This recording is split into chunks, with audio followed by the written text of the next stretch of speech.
Welcome students. In the first video of this unit, we have discussed about the introduction to theories of failures, why theories of failures are required, what was the need that theories of failures were developed. You must have gone through that video. If you have not yet seen that video, I suggest you to first see that video so that the basics introduction about this topic will be clear. In that video, in the last, we have named all those 5 theories of failures that are here. First, maximum principal stress theory of failure, maximum shear stress theories of failure, maximum principal strain theories of failures, and maximum strain energy theories of failure. And the last one is maximum shear strain energy theories of failures. All these 5 we have named there.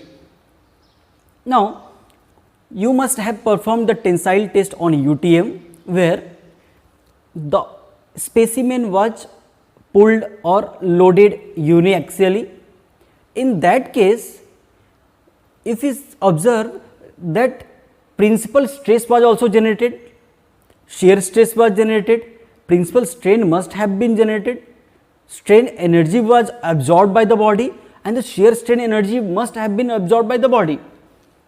But in the case of UTM, all these values approximately reach at their maximum value at the same time just before the breakage.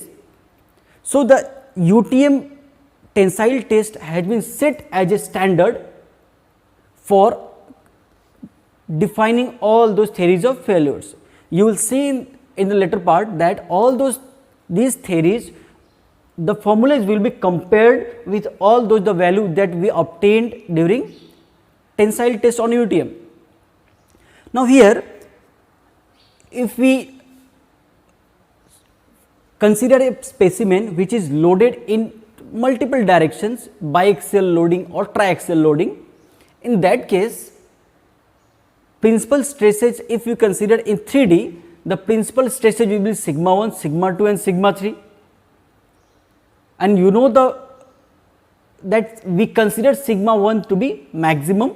We always give nomenclature sigma 1 to be maximum, sigma 3 to be least one. This is just a nomenclature. It is up to the students, up to individual to decide which is maximum or which is minimum. So, in 3D, if we consider the case, in 3D, the maximum stress, the maximum principal stress generated can be sigma 1, sigma 2, sigma 3. These are the principal stresses.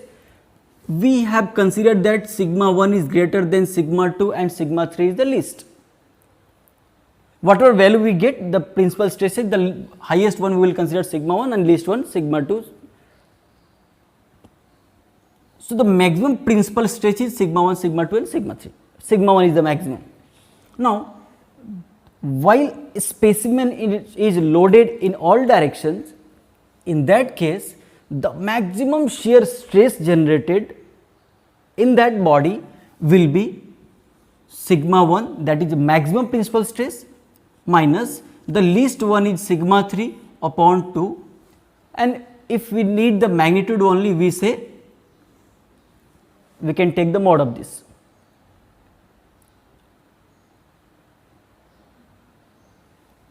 In case of maximum principal strain, while the object specimen component is loaded in all directions, multi-direction loaded component, the maximum principal strain formula you must be knowing, because all these things we have studied in strength of material. The maximum principal strain in the body is given as sigma 1 minus Poisson's ratio sigma 2 plus sigma 3 upon modulus of elasticity E. For only magnitude we can take mod. Similarly, it can be when the maximum value is sigma 1, we have written this, it can be sigma 3 minus mu sigma 1 plus sigma 2 upon E and so on. The cases can be different. the maximum strain energy absorbed in the body when it is loaded in all directions, multidirectional loaded component, the strain energy is given as 1 by twice E in bracket sigma 1 square plus sigma 2 square plus sigma 3 square minus twice mu Poisson's ratio in bracket sigma 1 sigma 2 sigma 2 sigma 3 plus sigma 2 sigma 3 plus sigma 3 sigma 1. Okay. These formulas we have studied in strength of material also. The maximum shear strain energy, the formula for this value maximum shear strain energy, we know that 1 upon 12 G modulus of rigidity in bracket sigma 1 minus sigma 2 whole square plus sigma 2 minus sigma 3 whole square plus sigma 3 minus sigma 1 whole square. So, these are the values of maximum principal stress. In this case also we can take the mod, so that it may be compressive, it may be tensile. Maximum shear stress is given by this formula, maximum principal strain, maximum strain energy and maximum shear strain energy are given by these formulas, we know that. Now, this is the case we have discussed about 3D. Now, if we want to find the formulas for 2D case, in case of 2D, the third stress value, the third principal stress value will be considered to be negligible. So, here it will be only sigma 1 and sigma 2, sigma 3 is approximately considered to be 0. In this case, since sigma 1 and sigma 2 are only there, so it will be sigma 1 minus sigma 2 by 2, or when the both the stresses, principal stresses are either tensile or compressive, it can be sigma 1 by 2 or sigma 2 by 2. Similarly, in case of 2D, if you need to find the principal strain, the maximum principal strain, we can put at the place of sigma 3 0, and we can have sigma 1 minus mu sigma 2 upon E, and similarly other values. In case of maximum strain energy absorbed by the body, maximum strain energy absorbed can be written for 2D by putting sigma 3 is equal to 0. So, it becomes 1 by twice E in bracket sigma 1 square plus sigma 2 square, sigma 3 is 0, here 3 is 0, here 3 is 0, only sigma 1 sigma 2. So, it becomes minus twice mu sigma 1 sigma 2. So, in the third case, when sigma 3 is considered to be approximately 0, so the maximum shear strain energy, maximum value will be when we put sigma 3 equal to 0. So, it becomes 1 by 12 G. If we expand this, sigma 1 square, sigma 2 square, sigma 2 again, sigma 3 0, 3 0, sigma 1 again, means sigma 1 and sigma 2 square will be 2 values and minus sigma 1 sigma 2 twice of that. So, it will be 2 upon 12 G sigma 1 square plus sigma 2 square minus sigma 1 sigma 2.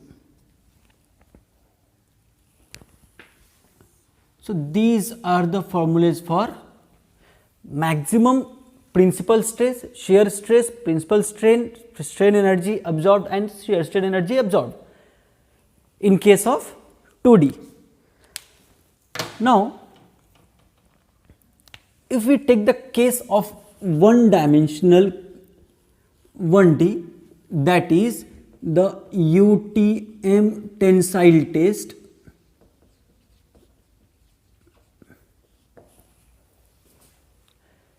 now in case of UTM, while performing the tensile test, we have only one direction in which the forces were applied. So in one direction, obviously the maximum principal stress was sigma 1 only. We can write sigma max value. When the material fails, breaks, the maximum shear stress at that point of time will be the maximum shear stress. So that will be maximum value, and if you want to put the sigma 2 also 0, because in one direction only sigma 1 or 2 will be there. So if we put sigma 2 also 0, so it will be sigma 1 by 2, or that we can write sigma max by 2. In third case, maximum principal strain value in one direction in UTM test, tensile test, the sigma 2 value will not be there. So it will be sigma 1 by E. So we can write that sigma maximum value by E or sigma 1 by E. Similarly, the strain energy, maximum strain energy absorbed by the body in UTM tensile test, when it breaks, at that point of time, the strain energy absorbed maximum value will be when sigma 2 will be put 0. So this becomes 0, this becomes 0, only sigma 1 square. So this becomes sigma 1 square or sigma max, maximum square upon twice E. And in the last, when the maximum shear strain energy absorbed by the body while performing tensile test on UTM, in one direction the sigma 2 values will be kept 0, and so it becomes 2 upon 12 G. Sigma 2 will be 0, therefore it becomes sigma max square. That can be written also 1 by 6. Now, what we need to understand here in theories of failure, while performing the tensile test on UTM, these were the values that were at maximum value when the material failed, the failure occurred. Now, the failure can be taken as yielding also, fracture also, that we have already discussed in introduction to this topic, previous video. Now, what theories of failure say that when, now let us understand it very clearly. Till now we have just written the formulas. Now we are going to understand each theories of failure individually. The basic crust of the theories of failure will be cleared now. As per principal stress theory, when the maximum principal stress generated in a body, when the maximum principal stress generated in the body becomes equal to the maximum principal stress that was generated while performing this tensile test, when this value is equal to this one, at that time it is considered that the material has failed. Similarly, when the maximum shear stress in a body, when the body is under multiple loading condition, when this value maximum shear stress reaches the maximum stress shear stress value when it was performed on UTM. So, when this value is equal to this condition, so it is considered that the material fails. Similarly, when the maximum principal strain in the body means in a body where multiple loadings are applied, when this value becomes equal to the maximum principal strain attained while performing tensile test, then the material is considered to have failed. When maximum strain energy absorbed in the body when it is under multiple loading condition is equal to the maximum strain energy while performing tensile test, it becomes equal to this value, then it is considered to be material has failed. Similarly, when maximum shear strain energy absorbed in a body when it is under multiple loading condition, this value becomes equal to the maximum shear strain energy that we have observed while performing tensile test, then this value becomes similar to the UTM test. Therefore, we consider that this material has failed. So, if we want to write the statements, we can say according to maximum principal stress theory of failure, when a material or when a component under multiple loading condition reaches a maximum principal stress equivalent to the maximum principal stress attained while performing tensile test on UTM, then that material is considered to have failed. Similarly, when if you want to define this, when according to maximum shear stress theory, when a component under multiple loading condition, its shear stress value, its maximum shear stress value reaches the shear stress value that we have performed on unit UTM for tensile test, then that material is considered to be failed.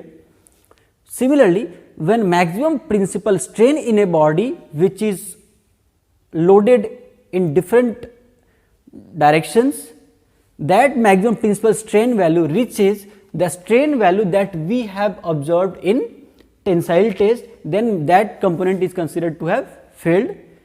When the maximum strain energy absorbed by a body loaded in all direction reaches the maximum principal strain value while performing the tensile test on that specimen, then we consider that this material has failed. Similarly, when maximum strain energy absorbed by the body is this one, and at the last, when maximum shear strain energy absorbed by the body loaded in all direction reaches the value of shear strain energy while performing tensile test, then it is considered that the material has or component has failed. This is just the concept of theories of failure.